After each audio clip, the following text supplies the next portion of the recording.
we jump right into the quarterfinal round where we decide to track, once again, the Cougars, the #1 seed, hosting Osseo, a team that they crushed by 40 early in the season. They started by tossing candy, then they just started throwing up shots. Early on, well, it was more about defense. And there you see Claire Orth with the steal. She had a big night. There's another look. Orth, steal, lays it in. She's headed to the University of North Dakota.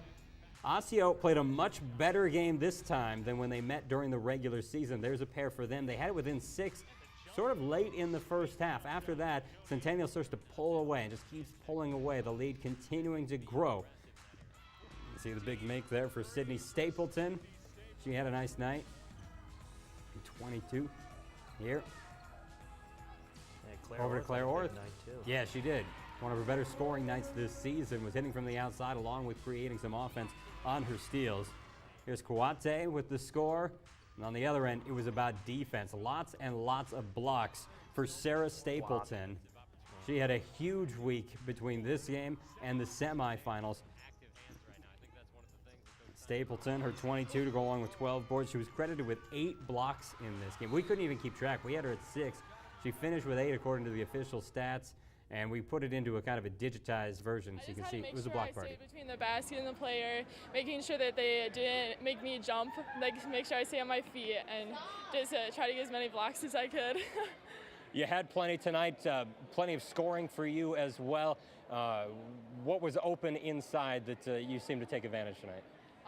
They were playing a zone, so our double post was really working well. The high-low worked a lot.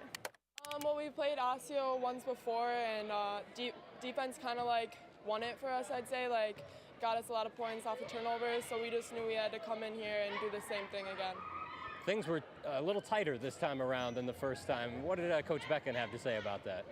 Well, we knew that it would be a better game than last time because it's sections, so they don't want to lose like at all. But at halftime, we just regrouped and focused in on our defense especially, and it ended up working out for us. Orth at 18. We talked about Sara Stapleton and her 22. Anderson and Matthews both in double figures as well. Taylor McCauley was unavailable for this game, at least as a starter. They weren't sure if she'd play at all. She ended up coming off the bench. She was dealing with an illness and was very limited. Not a huge factor in the game, but plenty of other players. Jody Anderson certainly stepping up to help fill that void that was left scoring-wise. And it ended up being a big win. They ran away in the second half, outscoring the Orioles by 20 points. But there were some dicey moments early that made it a competitive game. However, they advance